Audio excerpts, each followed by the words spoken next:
Whoa, dude. Check out those killer equations. Sweet. Actually, for the next 18 minutes, I'm going to do the best I can to describe the beauty of particle physics without equations. It turns out there's a lot we can learn from coral. A coral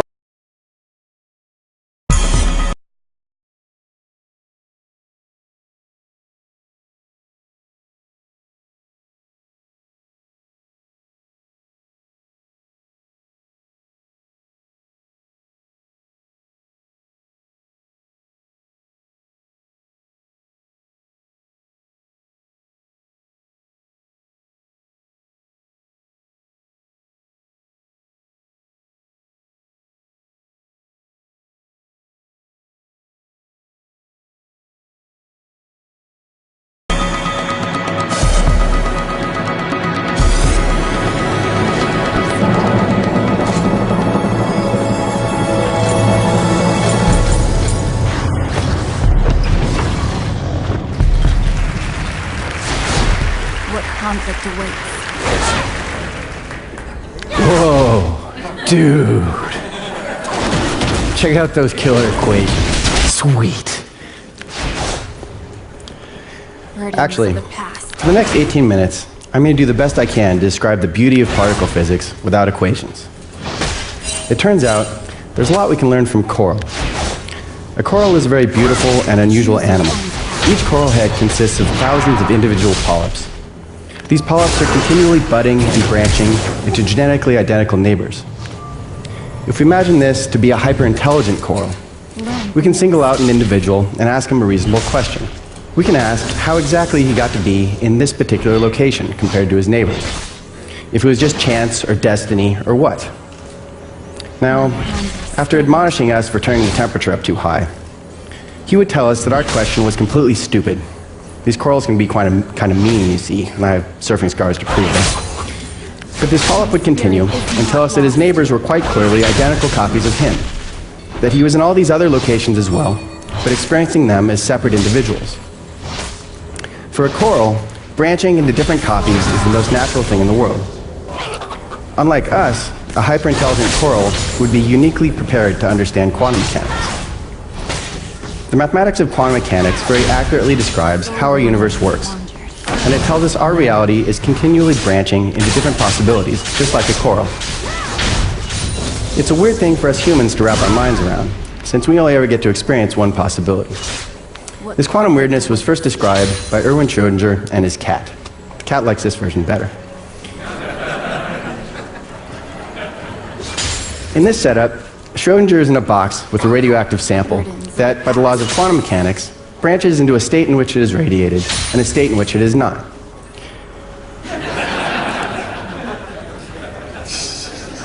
In the branch in which the sample radiates, it sets off a trigger that releases poison and Schrödinger is dead. But in the other branch of reality, he remains alive. These realities are experienced separately by each individual. As far as either can tell, the other one doesn't exist. This seems weird to us because each of us only experiences an individual existence, and we don't get to see other branches. It's as if each of us, like Schrödinger here, are a kind of coral, branching into different possibilities.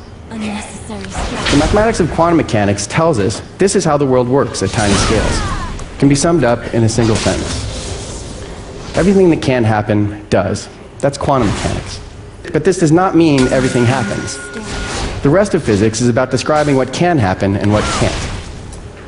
What physics tells us is that everything comes down to geometry and the interactions of elementary particles. And things can happen only if these interactions are perfectly balanced. Now I'll go ahead and describe how we know about these particles, what they are, and how this balance works. In this machine, a beam of protons and antiprotons are accelerated to near the speed of light and brought together in a collision, producing a burst of pure energy. This energy is immediately converted into a spray of subatomic particles, with detectors and computers used to figure out their properties. This enormous machine, the Large Hadron Collider at CERN in Geneva, it has a circumference of 17 miles, and when it's operating, draws 5 times as much power as the city of Monterey. We can't predict specifically what particles will be produced in any individual collision. Quantum mechanics tells us all possibilities are realized. But physics does tell us what particles can be produced.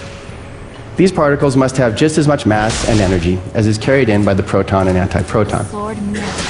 Any particles more massive than this energy limit aren't produced and remain invisible to us.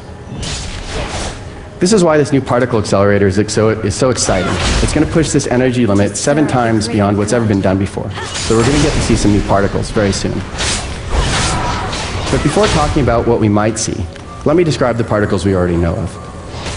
There's a whole zoo of subatomic particles. Most of us are familiar with electrons. A lot of people in this room make a good living pushing them around. But the electron also has a neutral partner called a neutrino with no electric charge and a very tiny mass.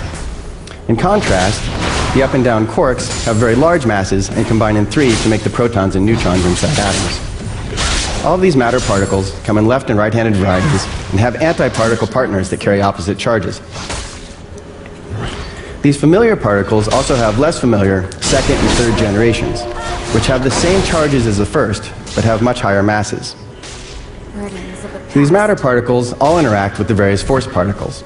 The electromagnetic force interacts with electrically charged matter via particles called photons. There's also a very weak force called, rather unimaginatively, the weak force, that interacts only with left-handed matter. The strong force acts between quarks, which carry a different kind of charge called color charge, and come in 3 different varieties, red, green, and blue. You can blame Murray Gell-Mann for these names, they're his fault. Finally, there's the force of gravity, which interacts with matter via its mass and spin. The most important thing to understand here is that there's a different kind of charge associated with each of these forces. These 4 different forces interact with matter according to the corresponding charges that each particle has. A particle that hasn't been seen yet, but we're pretty sure exists, is the Higgs particle, which gives masses to all these other particles. The main purpose of the Large Hadron Collider is to see this Higgs particle, and we're almost certain it will.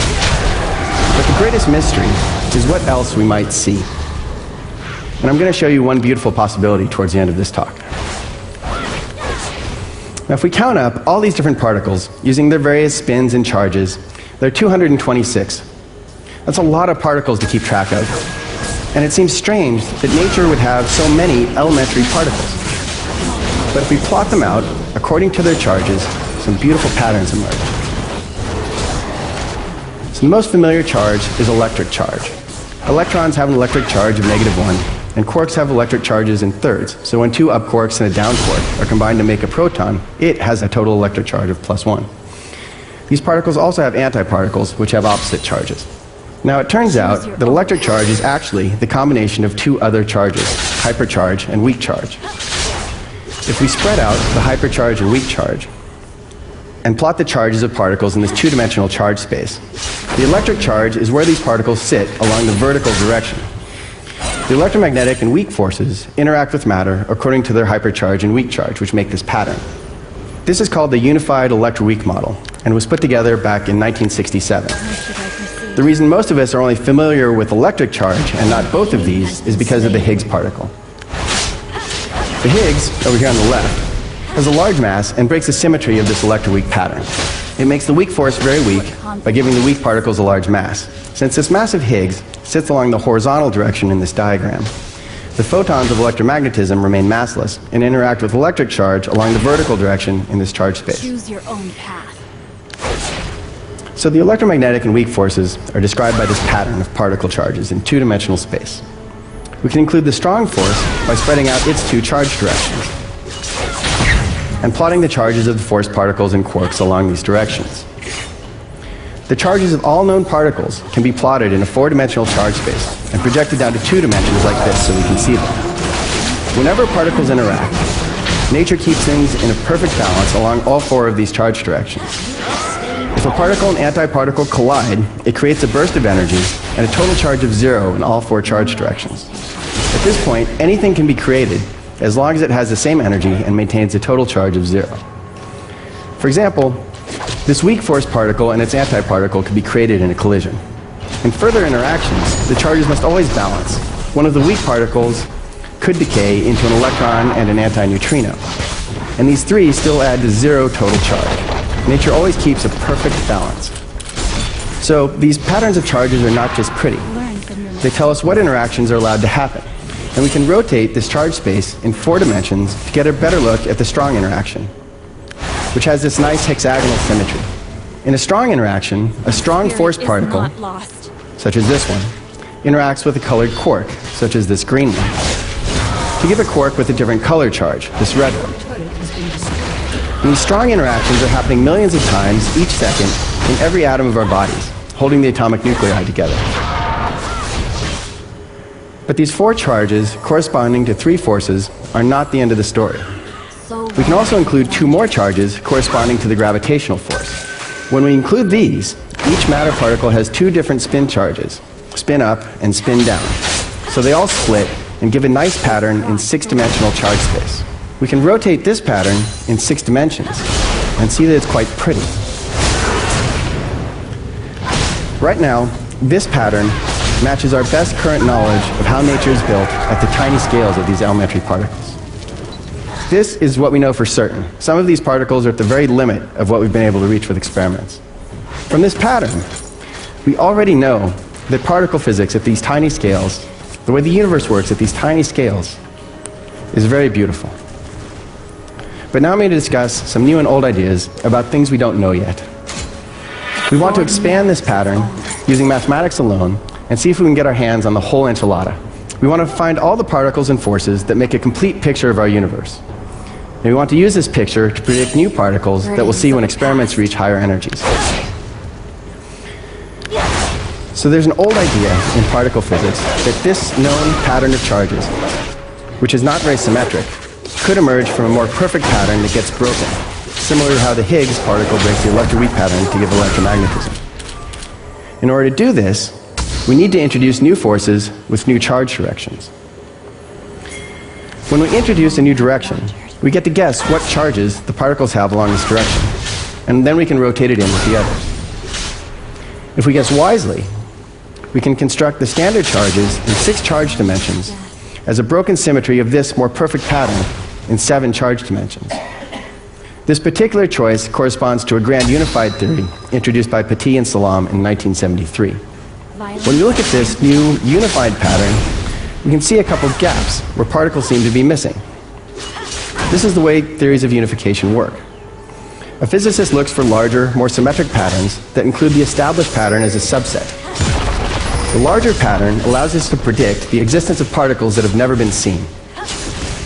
This unification model predicts the existence of these 2 new force particles, which should act a lot like the weak force, only weaker. Now we can rotate this set of charges in 7 dimensions and consider an odd fact about the matter particles. The second and third generations of matter have exactly the same charges in 6-dimensional charge space as the first generation. These particles are not uniquely identified by their 6 charges. They sit on top of one another in the standard charge space. However, if we work in 8-dimensional charge space, then we can assign unique new charges to each particle. Then we can spin these in 8 dimensions and see what the whole pattern looks like. Here we can see the second and third generations of matter now, related to the first generation by a symmetry called triality. This particular pattern of charges in 8 dimensions is actually part of the most beautiful geometric structure in mathematics. It's a pattern of the largest exceptional Lie group, E8. This Lie group is a smooth, curved shape with 248 dimensions. Each point in this pattern corresponds to a symmetry of this very complex and beautiful shape. One small part of this E8 shape can be used to describe the curved space-time of Einstein's general relativity, explaining gravity. Together with quantum mechanics, the geometry of this shape could describe everything about how the universe works at the tiniest scale. And the pattern of this shape, living in 8-dimensional charge space, is exquisitely beautiful. And it summarizes thousands of possible interactions between these elementary particles, each of which is just a facet of this complicated shape. As we spin it, we can see many of the other intricate patterns contained in this one. And with a particular rotation, we can look down through this pattern in 8 dimensions along a symmetry axis and see all the particles at once. It's a very beautiful object. And, as with any unification, we can see some holes where new particles are required by this pattern. There are 20 gaps where new particles should be, 2 of which have been filled by the Petit Salam particles.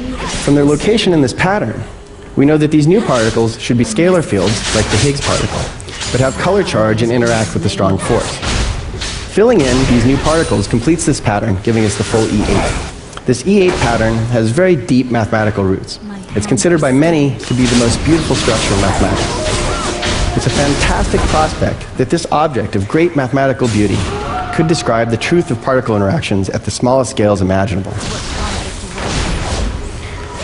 Now, this idea that nature is described by mathematics is not at all new. In 1623, Galileo wrote this: "Nature's grand book, which stands continually open to our gaze, is written in the language of mathematics.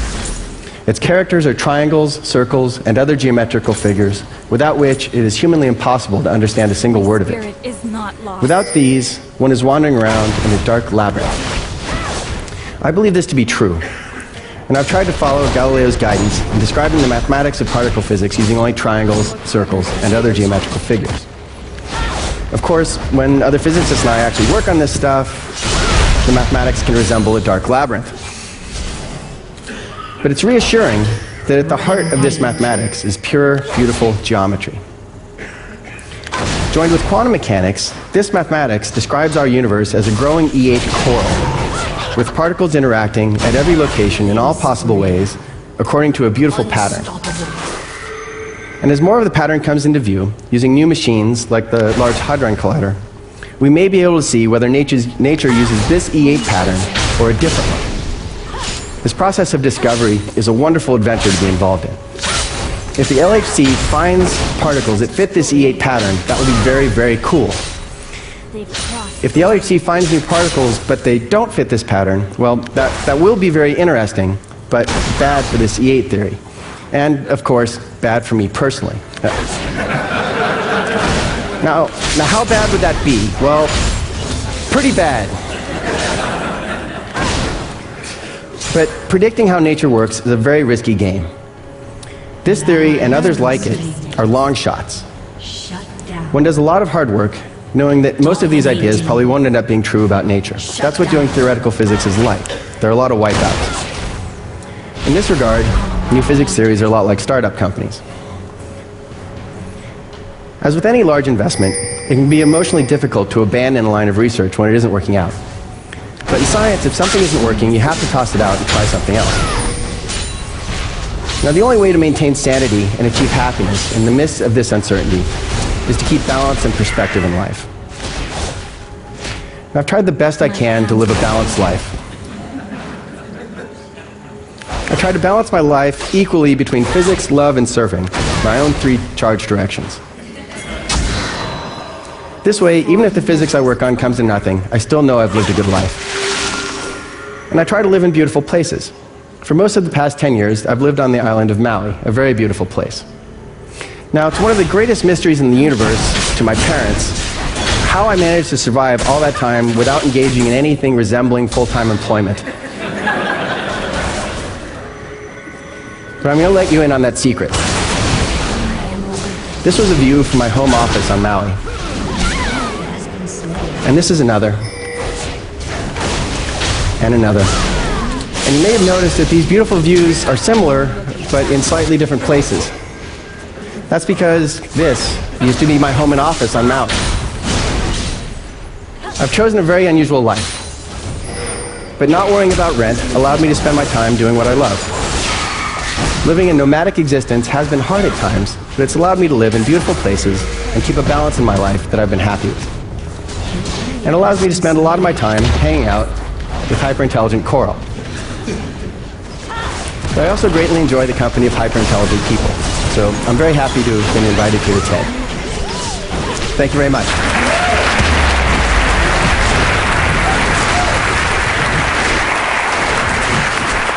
Just sit here one second. I probably understood 2% of that, but I still absolutely loved it. So I'm gonna sound dumb. Your theory of everything. I'm used to coral. That's right. The reason it's got a few people at least excited is because if you're right, it brings gravity and quantum theory together. So are you saying that we should think of the universe at its heart, like that the smallest things that there are somehow an E8 object of possibility that is, I mean, is there a scale to it at the smallest scale in your mind, or? Well, right now, the pattern I showed you that corresponds to what we know about elementary particle physics, that already corresponds to a very beautiful shape. And that's the one that I said that we need for certain. And that shape has remarkable similarities and the way it fits into this E8 pattern, which could be the rest of the picture. And these patterns of points that I've shown for you actually represent symmetries of this high-dimensional object that would be warping and moving and dancing over the space-time that we experience. And that would be what explains all these elementary particles that we see. But an electron, you think I mean, a string theorist, as I understand it, explain an electron in terms of much smaller strings vibrating. I know you don't like string theory, but vibrating inside it. How should we think of an electron? Is in relation to E8? Well, it would be one of the symmetries of this E8 shape. So what's happening is, as the shape is moving over space-time, it's twisting. And the direction it's twisting as it moves is what particle we see. So it would be... Is the size of the E8 shape, how does that relate to the electron? I kind of feel like I need that for my picture. Is it bigger? Is it smaller? Well, as far as we know, electrons are point particles. So this would be going down to the smallest possible scales. So the way these things are explained in quantum field theory is all possibilities are expanding and developing at once. This is why I use the analogy of the coral. And in this way, the way that E8 comes in is it would be as a shape that's attached at each point in this space-time. And as I said, the way the shape twists, the direction along which way the shape is twisting as it moves over this curved surface is what the elementary particles are themselves.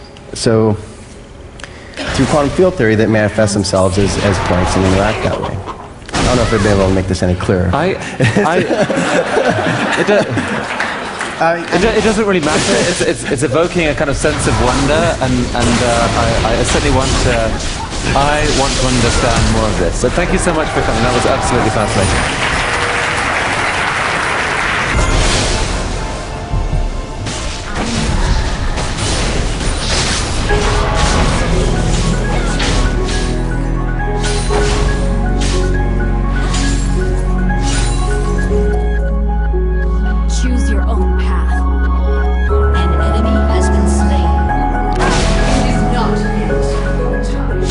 Often, when things are allowed the freedom to take shape, they tend to reshape everything. The all-new BMW X6. Enemy rampage. Shut down. Burdens of the past. An enemy has been slain. Double kill. Ace. Has been slain. Those who have lost.